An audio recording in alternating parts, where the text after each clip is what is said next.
Good morning. Dimensional modeling. In this lecture, we discuss the principles of dimensional modeling, in what way the dimensional modeling is different from the traditional entity relationship modeling, different types of schema models, and finally we conclude this lecture by highlighting the various design steps associated with the dimensional modeling. Analytical requirements and subject orientation are the key differences between the data warehouses and operational structures. To build a data warehouse, we must map data to subject-oriented information by identifying business subjects, relationship between the subjects, and different attributes that are needed to represent each subject. Of course, modeling is an iterative process and tools exist today to assist the modeling. The relative data sizes in a data warehouse. Several years of data we can classify as older detailed data, current detailed data, lightly summarized data, and highly summarized data, and so on. We have sales detailed data during the period 1985 to 2005, which we consider as old data, and they are all scattered at various sources. Now we also have sales detailed data for the period 2006 to 2010, which we consider as a current data. Then weekly sales by product or weekly sales by subproduct for the current data. They are all available here.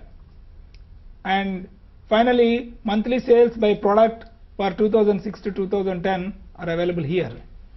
And we can also find out weekly sales by region for 2006 to 2010 and monthly sales by region for 2006 to 2010. Typical data warehouse system. Data warehouse is developed by using different databases. In this diagram, there are three different levels. Top level is known as usage level. They are MIS reports, ad hoc reports, analysis, data mining. In fact, you can as well do deeper analysis using data mining by considering this data warehouse data.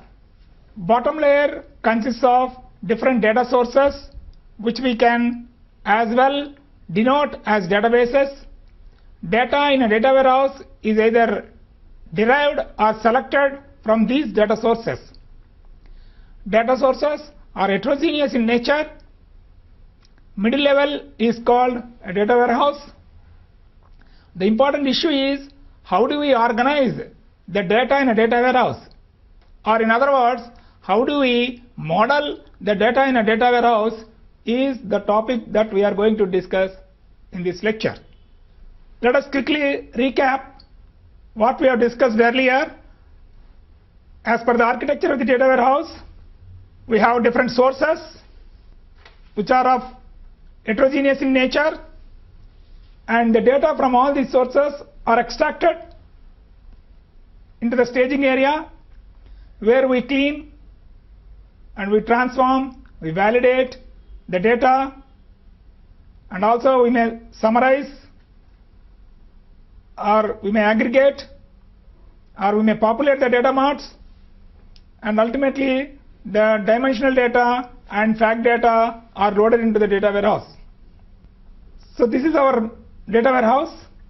So from this data warehouse, we are able to generate different kinds of reports, cubes, and we can do analysis, deeper analysis, etc. So data warehouse is a subject-oriented, integrated, time-variant, and non-volatile collection of data enabling management decision making. Actually, the dimensional modeling starts after collecting the requirements of data design for data warehouse. There are several phases prior to dimensional modeling. Dimensional modeling is an effective, efficient, and successful technique to design enterprise data warehouse and distributed data mart database schemas for maximizing the query performance. So the main modeling technique used in building the data warehouse is known as the dimensional modeling. So the dimensional modeling ultimately concentrates at this level. There are several phases. The slide shows different types of phases used prior to the dimensional modeling. They are requirements gathering phase, requirements definition document, information package, data design, and finally dimension model. From the requirements gathering phase, the data documented in detail in requirement definition document. A set information package diagram, which is one of the most essential document used for dimensional modeling. These basically used to show metrics, business dimensions, and hierarchies within the individual business dimensions. The information package diagrams form the basis for the logical data design for data warehouse. The data design process ultimately results in the form of a model called dimensional model. So for any kind of modeling, first of all, we have to understand how to design a logical model. A logical model is a representation of a business problem without regard to implementation, technology, and organizational structure. That means they are independent of these implementation, technology, and organizational structures. As you know, in databases, we use a popular model called entity relationship model to build a logical structure for a given application. The features of the logical model are: it represents business requirements completely, correctly, and consistently. It removes redundancy. It doesn't presuppose data granularity. Of course, it is not an implementation of the product, and it is an independent of DBMS. These are the features which are frequently used while building an entity relationship model for a given problem. The slide shows an example of ER model. Left side of the slide shows the ER diagram, and right side of the slide shows the dimensional model. If you see the ER diagram here, there are different kinds of entities, namely customer, invoice, product, and different kinds of relationships between the entities. So for example, order is a relationship between the customer and invoice. Similarly, order item is a relationship between the order and product. Invoice item is a relationship between the product and invoice. So whenever you model a ER structure, we always consider the efficiency of the execution of the application into account. But if you observe the diagram shown on the right side of the slide, which we call as the star schema. For example, sales is a fact table here. Customer, store, product, and period are the dimension tables which are linked to the central fact table to capture the measures, namely sales amount and sales quantity.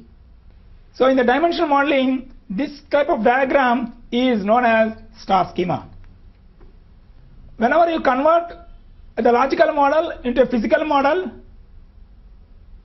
we always translate the specification of what is implemented. That means whatever the logical representation we identified, that is translated in the form of a specification for ready for implementation. The main features used while translating are optimization, efficiency, buildable, robust and flexible.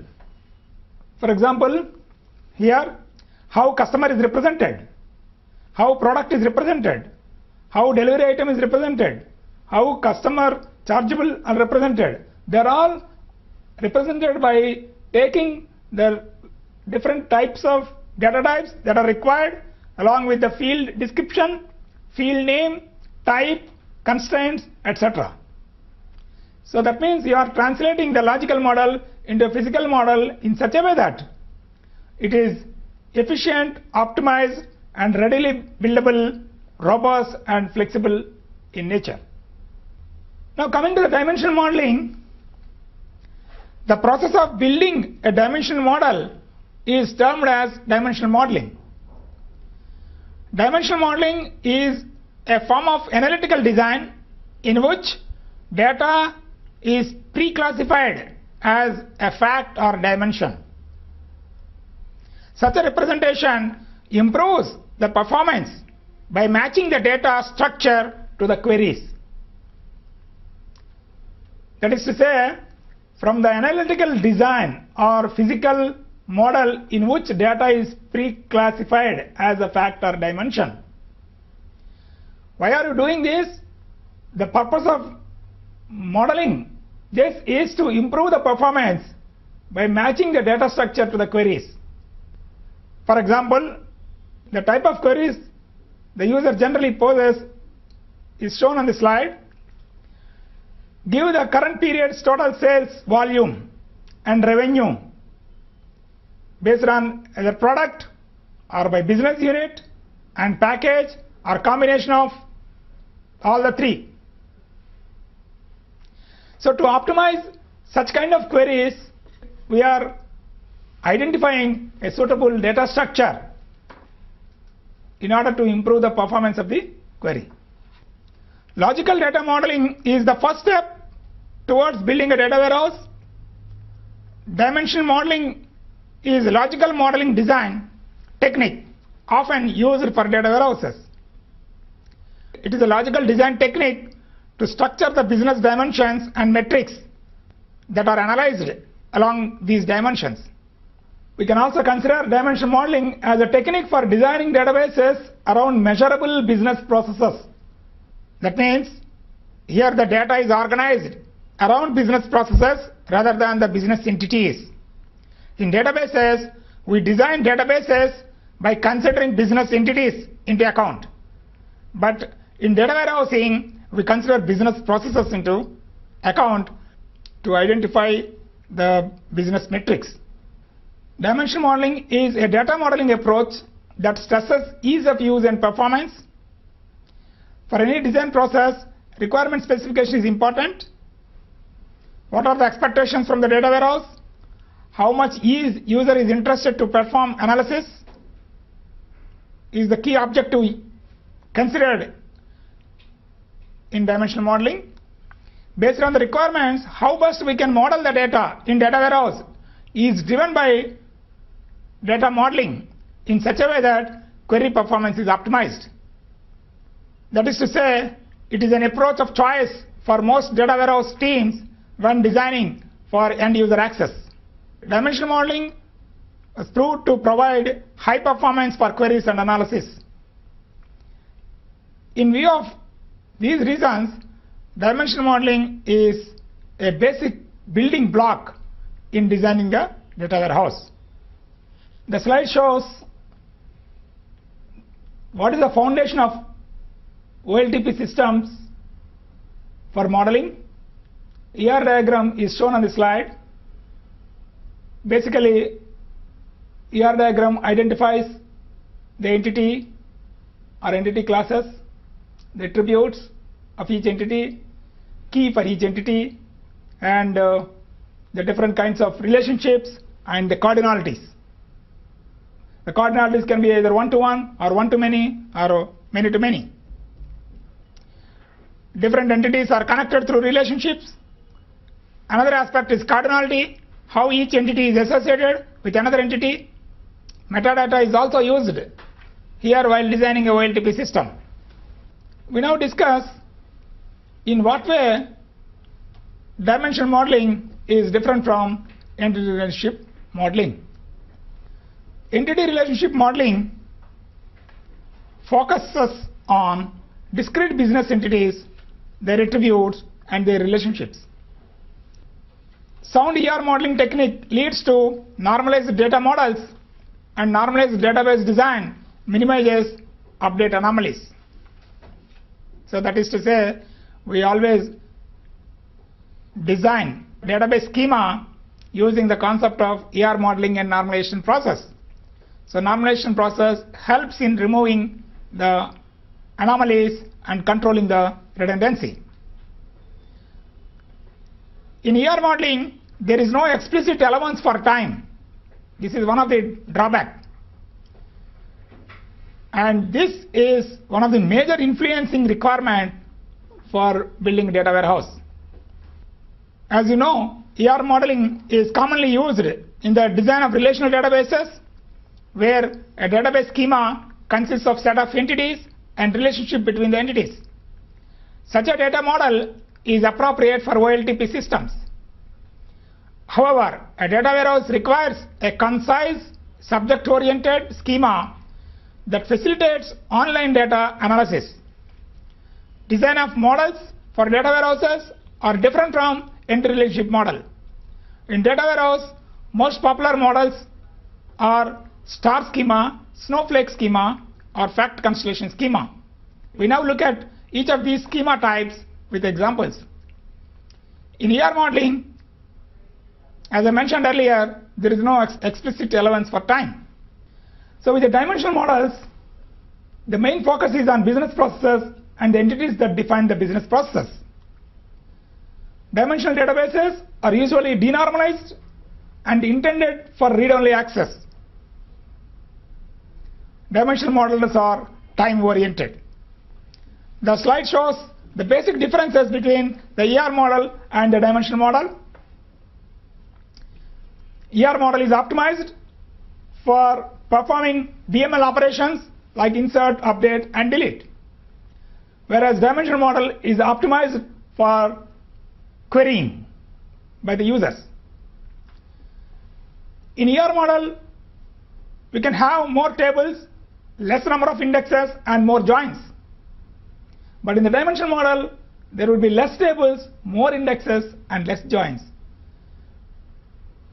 That means you are optimizing the number of joins in order to improve the performance of the query. That's why joins are very less here, to speed up the query execution process. ER model is a conceptual model, whereas dimensional model can be considered as a logical model. ER model is a very complex for comprehension.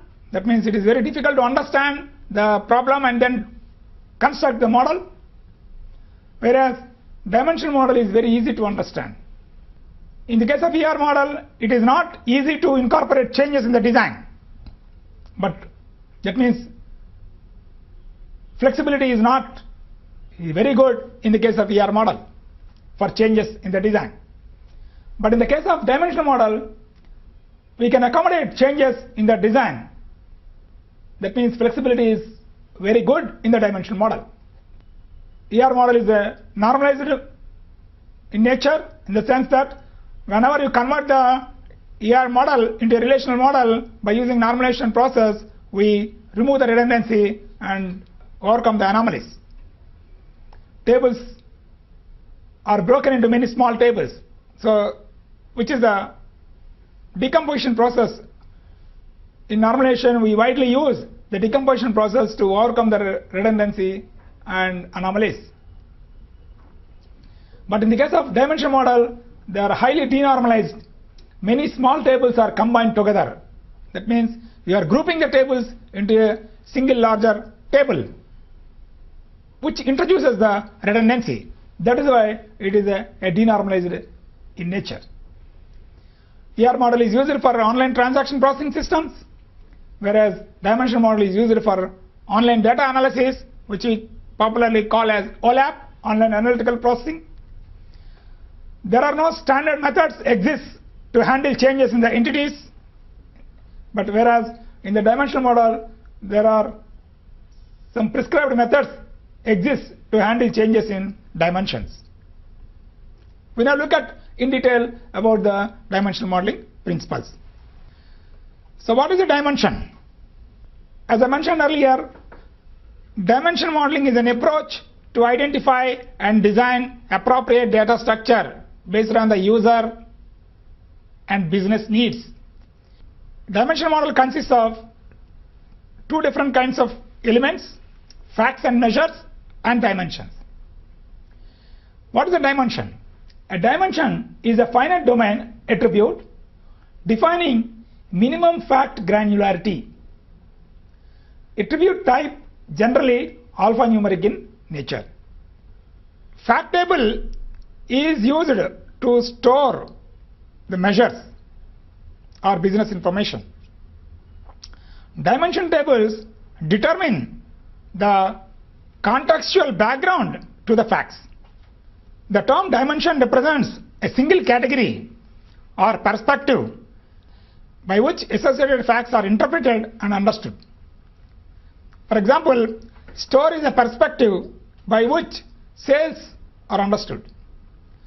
It is the answer to the question, where did the sales occur? A dimension table is a table which holds a list of attributes or qualities of the dimension most often used in queries and reports. For example, the store dimension can have attributes such as the street, block number, the city, the region, and the country where it is located, in addition to its name. Every row in the dimension table represents a unique instance of that dimension and has a unique identifier called the dimension key. So therefore, a dimension table is a denormalized relational table that includes a surrogate key and a set of attributes belonging to a hierarchy. A surrogate key is an attribute whose unique values are automatically generated by a DBMS. Features of dimension tables. Dimension is identified by answering the question, how do business people describe the data that results from a business process? Entry into the fact table. In order to provide a value in the fact table, we must consider dimension as a starting point. That's why it is considered as an entry into the fact table. Or in other words, in order to design the fact table, first we should understand the dimension tables. Dimension is a denormalized in order to reduce the number of joins in resulting queries, which I have already explained earlier. Dimension attributes are generally static, descriptive fields describing aspects of the dimension. Dimension table is designed to hold infrequent changes to attribute values over time using slowly changing dimension concepts. We will discuss in detail what are the different kinds of dimensions shortly. Dimension tables are used in group by SQL queries. Dimensions simplify SQL group by queries. Every column in the dimension table is typically either the primary key or a dimensional attribute. Every non-key column in the dimension table is typically used in the group by clause of SQL query. So therefore, in order to build even a simple star schema, the first step is we have to identify the dimension tables first. Once the dimension tables are identified, all these dimension tables must be linked into a central table which we call as a fact table. If you take the combinations of these dimension tables, we will have several entries, several records or several rows in the fact table. A fact table consists of two different kinds of entries. First kind of entries are termed as key entries, and the other kind of entries are termed as measurable values. The key entries are nothing but surrogate key values, and for each dimension there will be a key associated in the fact table, and that key is linked to the dimension table. So in this slide there are 4 dimension tables, therefore 4 keys are used. Key 1 is used to link the dimension table with the key 1. Key 2 is used to link the dimension table with key 2. Key 3 is used to the 3rd dimension table. Key 4 is used to the 4th dimension table. Another example is, as I mentioned, dimensions are perspectives. For example, customer, geography, time, they are all different perspectives for the. Here store is a dimension, product is a dimension. Store key is a surrogate key for store. Store name, street address, city, state, region, country are the attributes of the store. Similarly, department, brand, product group, product name, product ID are the attributes for the product, and product key is the surrogate key for the product dimension. Star schema, as I mentioned earlier, all the dimensions are linked here to the central fact table called sales fact table, which we termed as store sales, and the name of the fact table is called sales fact table. And payment type, product, store, time, customer are the dimension tables. So single fact table is joined to a set of dimension tables, and it is simple, symmetric because structure is symmetric, extensible. I can add one more dimension and then without changing the structure I can compute the measures, and of course optimized. The number of joins are less. Whenever one dimension is added, one more join I am including here. Grain of the star schema is the grain of its central fact table. So grain means at what level the aggregation or summarization is computed at the fact table in the form of measures. So that is nothing but the grain. So this is our star schema. So it imitates the behavior of the star. Now the question is, how do we model the star schema? Whether to model dimension table first and fact table next, or fact table first and dimension table next. There are 2 ways to model star schema. We can start with dimension tables and then design the fact table. The other way is design a fact table first and then model dimension tables. We discuss with an example the star schema design based on the second approach. That means we are designing the fact table first and then dimension table next. In fact table, each record contains a primary key, which is concatenation of foreign keys to dimension tables. For example, here date, store, product and customer keys are combined. Payment type key, date key, store key, product key, customer key are considered as the primary key, concatenation of foreign keys to dimension tables. Then facts are measures identified by primary key. For example, price is uniquely identified by primary key. Quantity sold is uniquely identified by the primary key. Unit price is uniquely identified by the primary key. Unit sold also uniquely identified by the primary key. So in fact table design, we can model data at any possible level of detail. For instance, we could store information at a weekly level, not a daily level. That means sales per week can be stored in a fact table instead of storing daily sales. The level detail captured in fact table is termed as the level granularity or the grain of the table. That means at what level the data in a fact table is stored is known as the grain of the fact table. Storing data at most detailed level results in much higher disk requirements. It is always possible to recreate, aggregate summary data from detailed data, but we cannot recreate details from summaries. That's why choosing of grain is a very important aspect in the fact table design. The reason of having high disk requirements when you reduce the size of the grain is that we have to accommodate more data. If the level of the data is at the lowest level, then we need large disk requirements. If level of the data is at the highest level, then we need less disk requirements.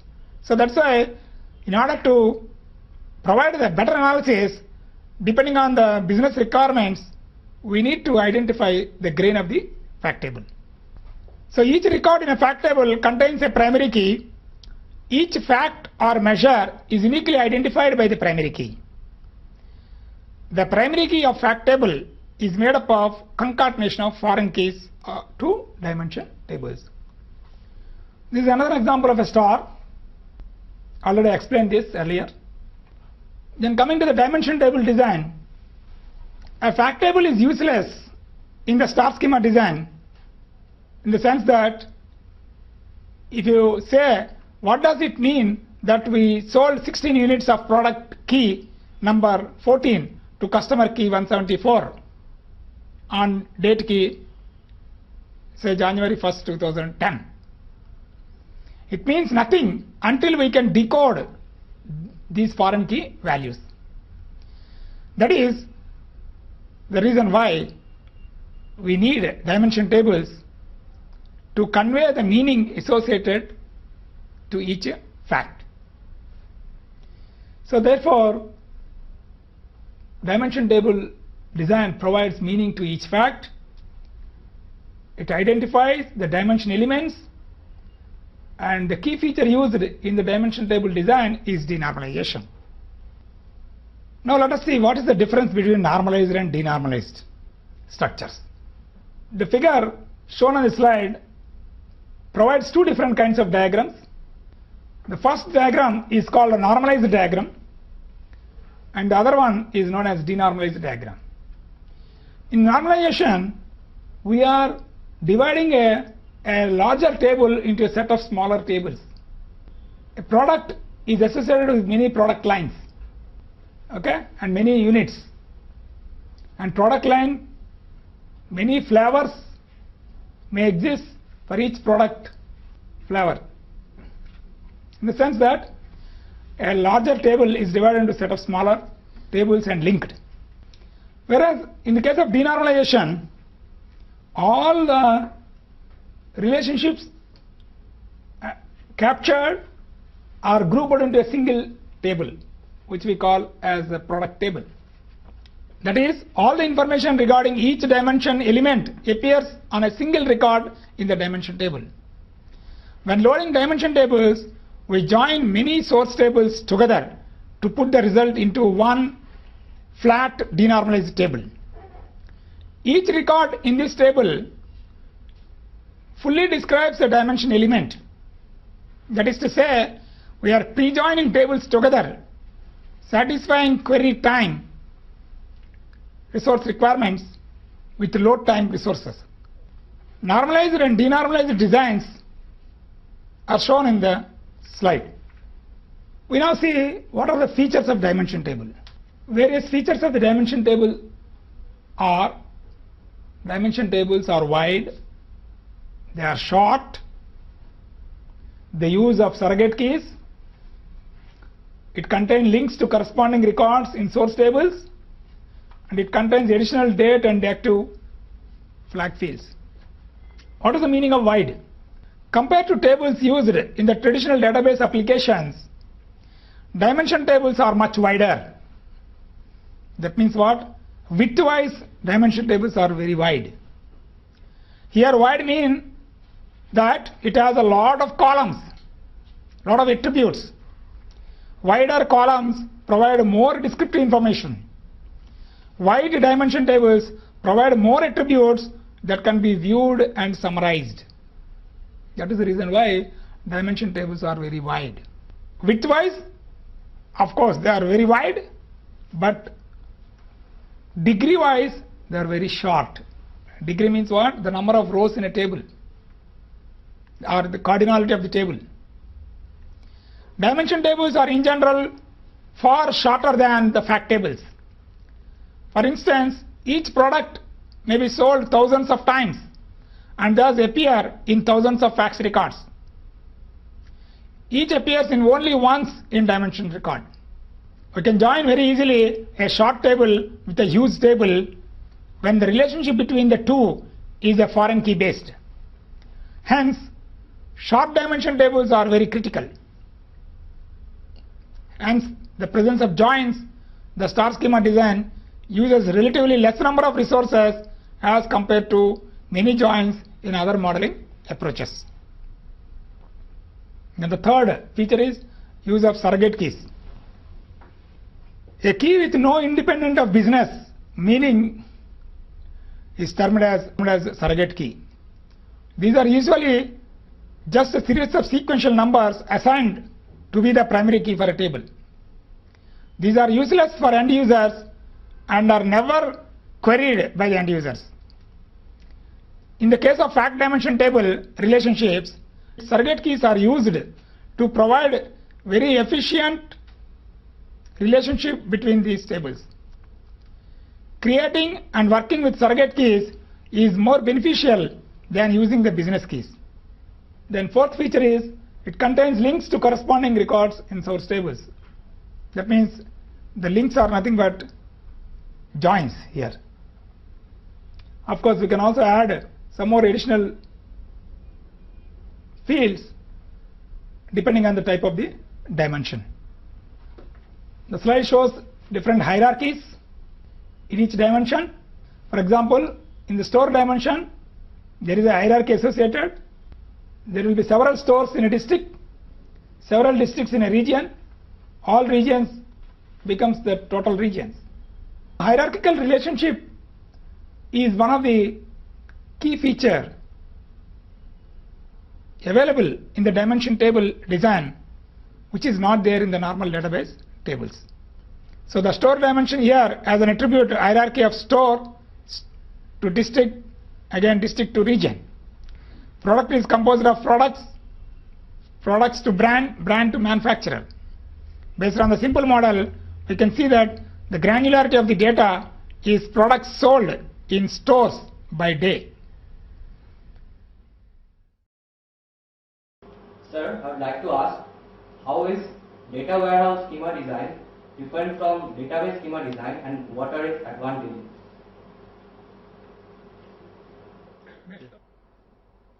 Entity relationship modeling is used in designing database schema. You all know that ER model is basically used to represent the entities and the relationships among the entities. Whatever the schema you design using this ER modeling and normalization techniques, that schema is always useful and appropriate for online transaction processing systems. Coming to the data warehouse point of view, data warehouse needs concise subject oriented schema to facilitate online data analysis. Such a schema design is possible only when you take subject orientedness into account. That means you are integrating the data by considering all the data used by various applications in an enterprise by using the concept of subject orientedness. Coming to the second question, the key advantages of using data warehouse are easy data analysis, presentation of results in variety of formats. Then another advantage is offloading of queries from OLTP system, fast and flexible report production. From the application point of view, databases concentrates on application based integration, whereas data warehouse concentrates on subject oriented integration. This way you can compare data warehouse and its advantages with the databases. So I want to ask that, can there be a cyclic refresh in fact consolidation schema And can two-dimensional tables refer to each other? There is no cyclic reference in fact constellation schema. In fact, it is not allowed. For each star schema, it is possible to construct fact constellation schema. How it is possible? By splitting the original star schema into more star schemas, and each one describes facts on another level of dimension hierarchies. So therefore, the fact constellation architecture contains multiple fact tables that share many dimension tables. The main shortcoming of the fact constellation schema is a more complicated design, because many variants for particular kinds of aggregation must be considered and selected. Moreover, dimension tables are still large. That is why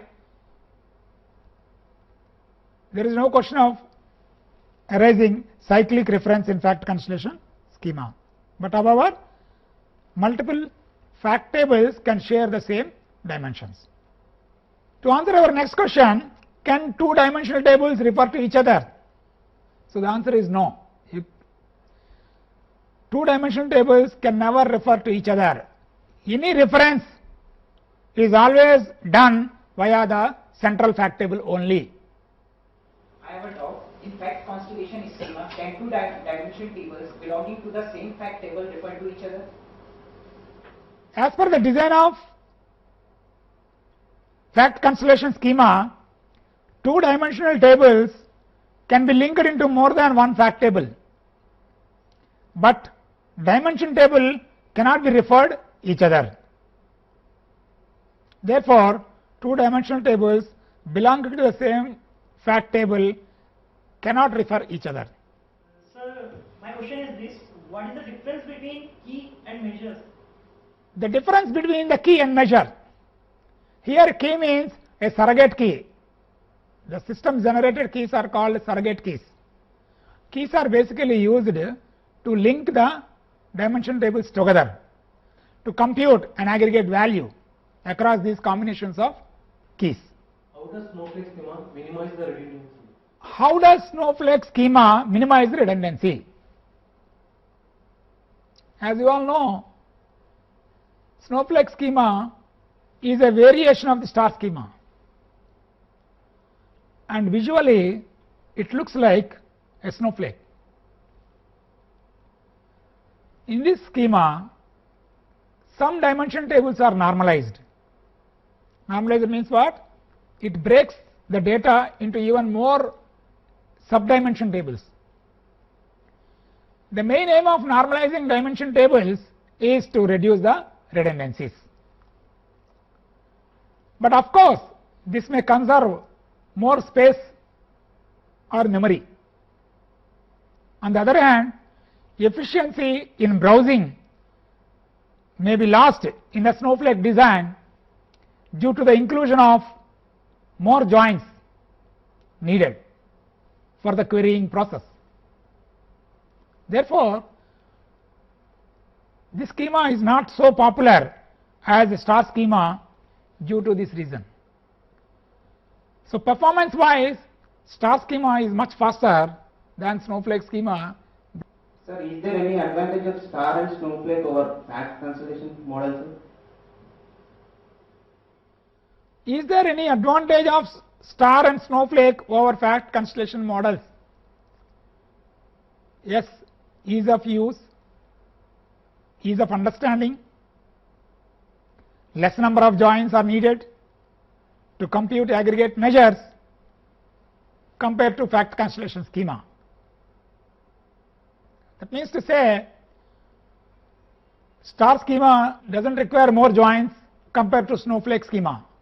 Snowflake schema doesn't require more joins compared to fact constellation schema. Thank you.